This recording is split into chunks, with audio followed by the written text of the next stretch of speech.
Hello, everybody. I'm here to take you through Chapter 6, Generalist Practice.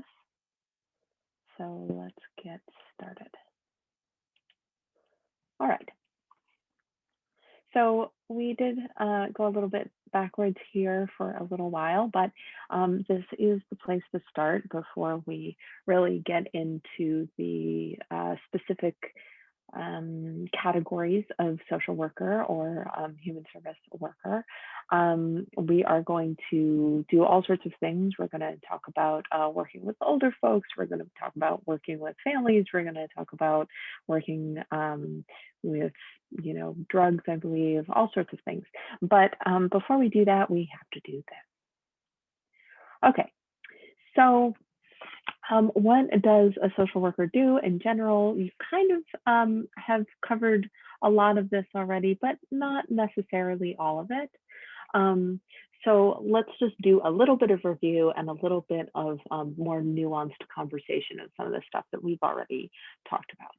So I want to make really clear, if it hasn't been clear already in this course, that, regardless of what field you go into, so if you go into child welfare or you go into older folks or whatever, that there is an aspect of being a generalist no matter what you do, because there is just no way to be in social work and not have to interact in multiple systems with multiple levels, with lots of different folks experiencing lots of different situations. So, everybody is a generalist.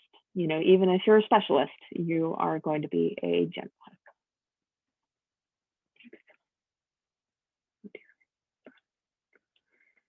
Okay, so I know you're tired of seeing this diagram, but it is important.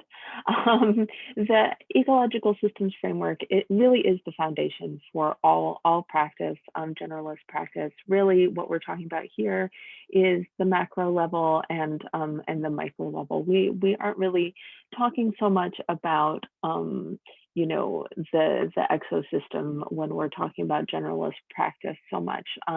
That's more policy type work. And the macro system as well is more kind of policy and politics and that sort of thing. And you can do that, but it is not the place where you start.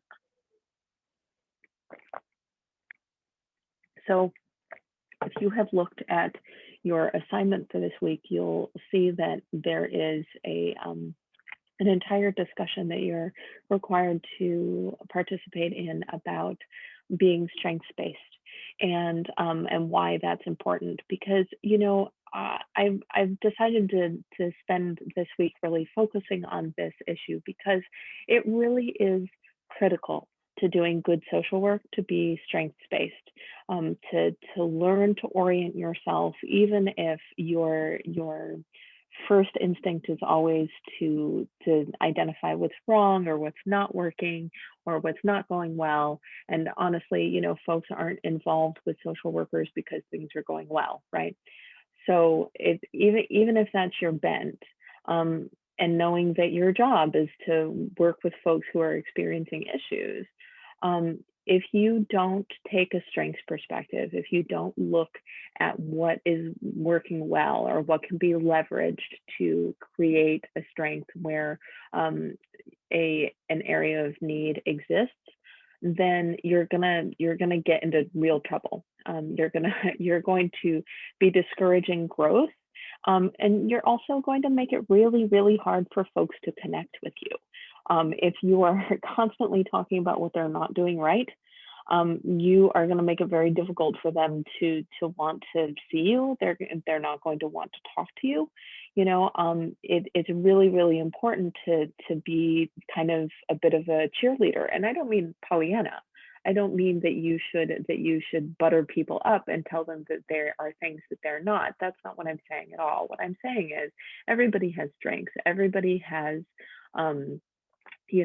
things that they do well that they can leverage to handle the things that they don't do as well. And that's part of your assignment for this week. Okay, so why are we talking about crisis theory and crisis intervention when we're talking about generalist practice? It's because there is very few um, areas of social work where there is no aspect of crisis at all. It might be uncommon that you experience crisis in whatever your particular role might be, but there's a certain extent to which just sort of existing in the world requires you to be aware of crisis theory and crisis intervention. And also, like, if you are a social worker and don't understand anything about crisis theory or crisis intervention, you are missing a pretty big part of kind of basic social work education. So we're not going to talk about that right now in too much detail. We are going to talk about that a little bit later, but there are a lot of different theories of crisis. I just listed a couple of them here, but like if crisis is something that you're interested in like doing, focusing on specifically, you should get really involved in the literature about crisis because like, kind of by definition, the adrenaline is really high, it's hard to think clearly, and so it's very helpful to have a very strong grounding in the theory so that you can stay calm when things get hairy. Okay, similarly, mindfulness stuff is really important to have some sort of concept of when you are a social worker in any field. I taught psychology of stress last semester. We spent a lot of time on this with good reason. Knowing how to use mindfulness stuff, and I say that sort of flippantly, but like there's all sorts of mindfulness things that you can do. There's meditation, there's books, there's all sorts of stuff. So knowing how to leverage it to help you is really, really important because people are going to not have a whole lot of tools all the time to be able to deal with the stressors that they're going through. So if you can walk them through some really simple things, some breathing, some 5-5-5, like whatever, stuff to make it a little simpler for them to find a little peace in their body and all of that stuff, that can be really useful and helpful. Okay, so case management. Listen, there are very few social work jobs, especially at the entry level, that don't involve some case management component. That is sort of the core of social work in general is case management. So, basically what that means is, you have an individual, family, an organization, whatever, that needs some sort of adjustment to bring it back into alignment with whatever the goal is. And case management is kind of keeping all of those balls in the air so that they get what it is that they need. Again, to go back to some of the stuff that we've discussed in previous weeks, it's important to remember that that people have a right to their own self-determination. So you're not like a puppet master. You're not pulling the strings here, right? Like they have to kind of do what they have to do to get done what they need to get done for themselves. But that being said, there's kind of an overview of what needs to get done. Sometimes this is super formal, like in child welfare, like literally there's a case plan at the end of every court report, pardon me. And, it is the social worker's job to make sure that the family completes their case plan. Now, if they don't, like, but you've given them all the opportunities, you've given them all the referrals, all of that stuff, you've made all the phone calls, you've connected them to all the people, then that's on them. But case management is about making those phone calls. It's about like doing those connections. It's about like there's a fair amount of Googling involved, to find resources, and kind of there's a lot of follow-up, right? So case management, like there's entire classes on case management, and like you really have to be good at this to be a decent social worker. And the most important skills really truly are organization, creativity, tenacity, and follow through. So like, when I was working in child welfare and I had 45 kids that I needed to see every month, that takes a lot of organization to get done. I can't tell you how many other workers around me were, getting into the last 5 days of the month or something and still have like 20 kids to see because they had not planned well, they had not organized well.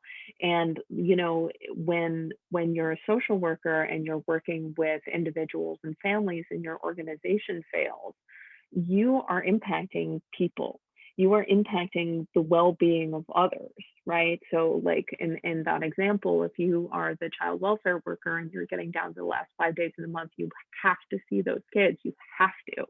And you're calling foster parents and you are frantic and you're like, I absolutely have to come out, I have to come out like today or tomorrow, I have to come out, I have to come out. And they're like, okay, but like, the kids have gymnastics, like we can't make that work for you. Then either you're going to gymnastics, which is not ideal and not good for the kid, or like gymnastics doesn't happen because you need to do your visit, which is not good. Like this is not good for your client, right? It's not good for you and it's not good for your client. And so to have that happen month after month after month, it's like, you're going to have a heart attack. You're, like it's too much.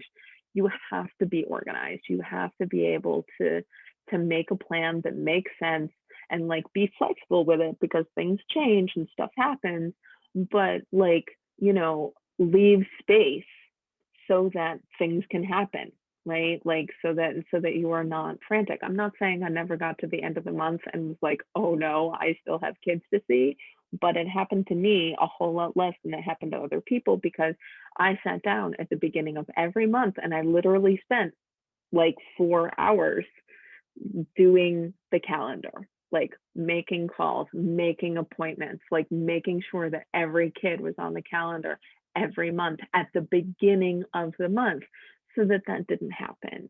So, like organization, if you are not naturally gifted in organization, this can be taught, right? Like this is a skill that you can learn, but it's not necessarily something that you have to be born with. You can learn it.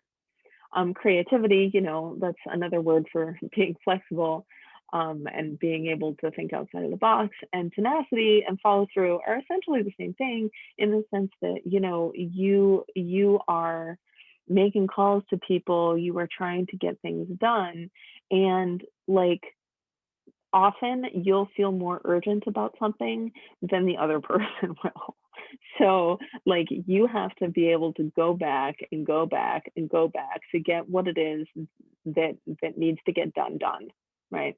And if you are not good at tenacity, if you're not good at follow through, it's going to be a struggle, right? So when I say it helps be annoying, what I mean is like, kind of relentlessly cheerful. Just be like, hi, it's me again, calling you.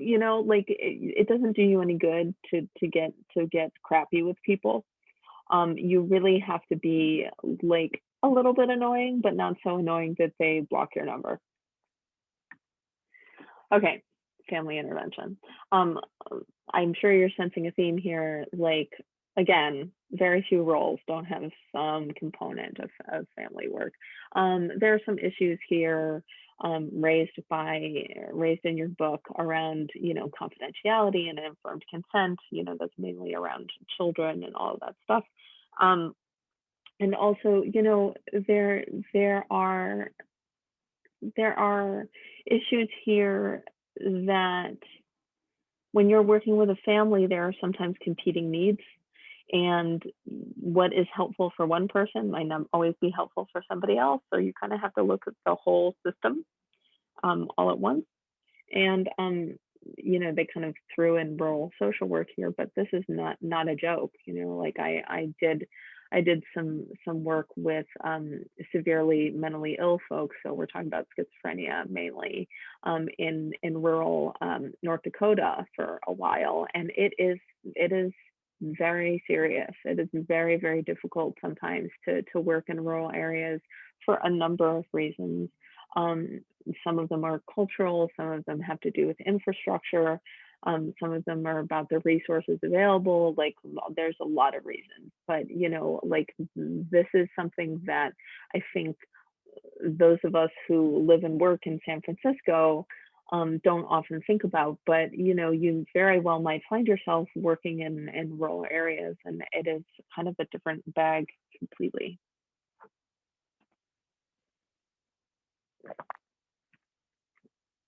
Okay, so groups.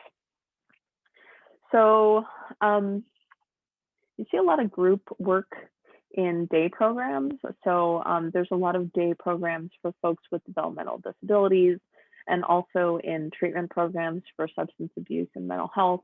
That's where you mainly see day programs, although there are other ones.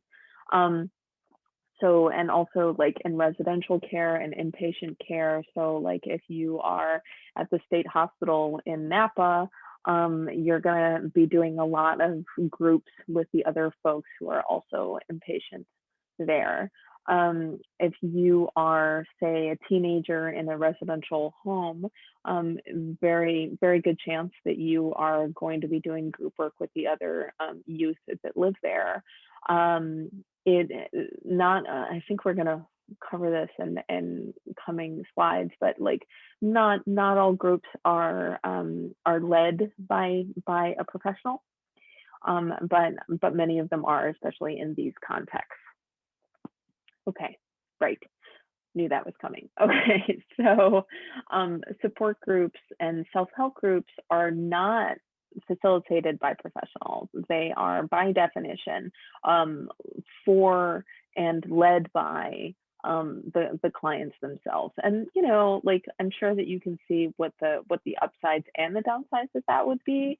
But like they do have an evidence base, and like it's important that that they have a nice structure to them, and like the social worker who is kind of in charge of making it all happen can make sure that the structure occurs without actually being in the group.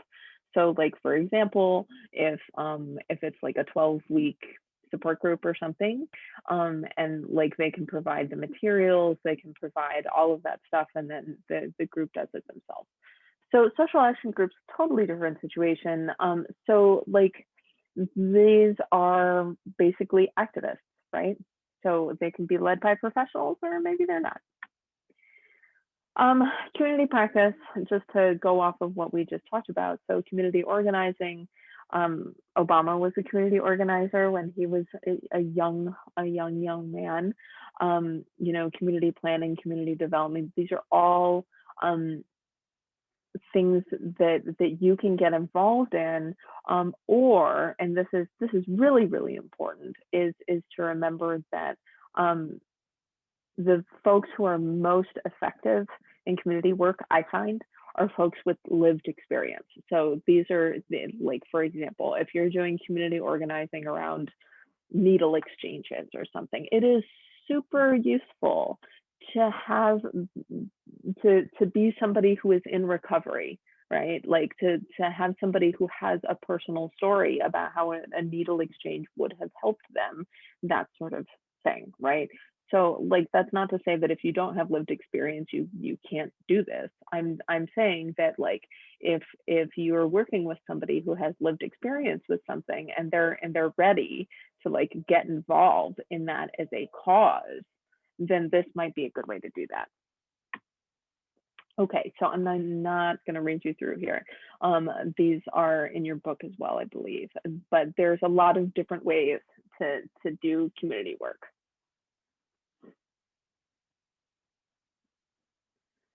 Okay, so just to close up here, basically keep in mind that, like we're all connected. Social work is something where it's very easy to get over focused on what you yourself are doing with one client. But remember that like the world is not so black and white as to be just one person working with one other person. We are within a system, which is also within a system, which is also within a system, which is also within a system. And like, we need to remember that our systems are global in the end, and that we need to remember that that we can use the best practices coming from other folks. We don't have to get stuck only in our own norms. Okay, that's all for this week. If you have any questions or anything, please do come to the Zoom office hours. Thanks so much, everybody. Bye-bye.